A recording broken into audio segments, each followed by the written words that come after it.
വൈക്കത്തിനടുത്ത് കല്ലറ എന്ന സ്ഥലത്താണിത്.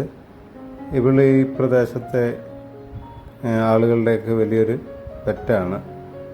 അങ്ങനെ ഫുഡൊക്കെ കഴിച്ച് ധാരാളം ഭാരമൊക്കെ ഉണ്ട് ശരീരത്തിന്. അങ്ങനെ അവളുടെ കണ്ണിനൊക്കെ തീരെ കാഴ്ചയില്ലാത്ത സാഹചര്യത്തിലാണ് ഉള്ളത്.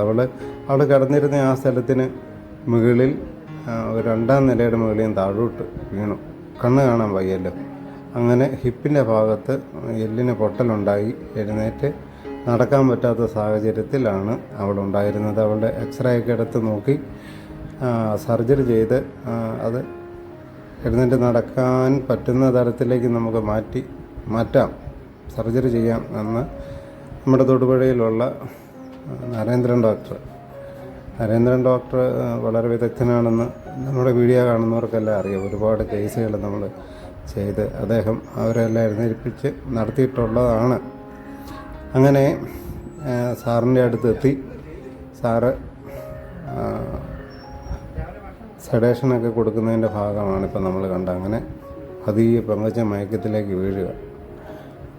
അങ്ങനെ അവളെ സെഡേഷനൊക്കെ കൊടുത്ത് അവളുടെ സർജറി ചെയ്യേണ്ട ഭാഗത്തെ ഹെയറൊക്കെ റിമൂവ് ചെയ്തതിന് ശേഷം നമ്മൾ അവളെ സർജറി ചെയ്യുന്ന റൂമിലേക്ക് മാറ്റി. ഇവളുടെ സർജറിയിൽ സാറ് പറഞ്ഞ ഏറ്റവും പ്രയാസപ്പെട്ട ഒരു കാര്യം, ധാരാളം ഫുഡ് കിട്ടുന്നതുകൊണ്ട് ശരീരത്തിൽ ധാരാളം കൊഴുപ്പുള്ളതുകൊണ്ട് ഈ ഒടിഞ്ഞിരുന്ന അസ്ഥിയുടെ ഹിപ്പിനോട് ചേർന്ന ഭാഗം കണ്ടുപിടിക്കാൻ ഒരുപാട് പ്രയാസപ്പെട്ടു എന്നാണ്.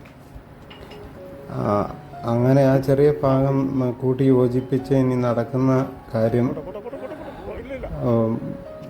നടക്കും. പക്ഷേ ഏന്തി മാത്രമേ നടക്കാൻ ഉള്ള സാധ്യത നമ്മൾ കാണുന്നുള്ളൂ. അതാണ് സാറ് പറഞ്ഞത്. നടക്കും, പക്ഷേ ബാക്കിയെല്ലാം ശരിയായി വരാൻ ഒരുപാട് പ്രയാസമായിരിക്കും. അപ്പോൾ അവളുടെ തെരുവിലെ ജീവിതം എത്രത്തോളം സേഫാണ് എന്ന് നമുക്ക് സംശയമുണ്ട്. എന്തായാലും അവിടെയുള്ള ആളുകൾക്ക് അവിടെ എത്തിക്കുന്നതാണല്ലോ താല്പര്യം. അവൾക്കും അത് തന്നെയാണ് താല്പര്യം. അതുകൊണ്ട് അവളെ നമ്മളവിടെ വിട്ടുകൊടുക്കുകയാണ്.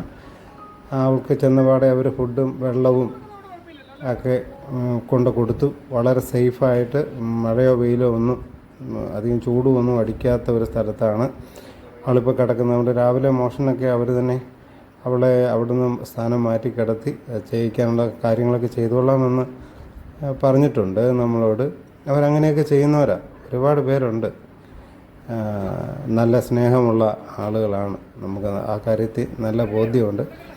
എന്തായാലും അവളെ കുറേ നേരം നമ്മുടെ കൂടെ കഴിഞ്ഞിട്ട് തിരിച്ച് അവളെ അവിടെ ആക്കി പോകുന്ന ഒരു സങ്കടം ഫീൽ ചെയ്യുന്നുണ്ട്. എന്തായാലും വീഡിയോ ഉണ്ട്. എല്ലാവർക്കും നന്ദി.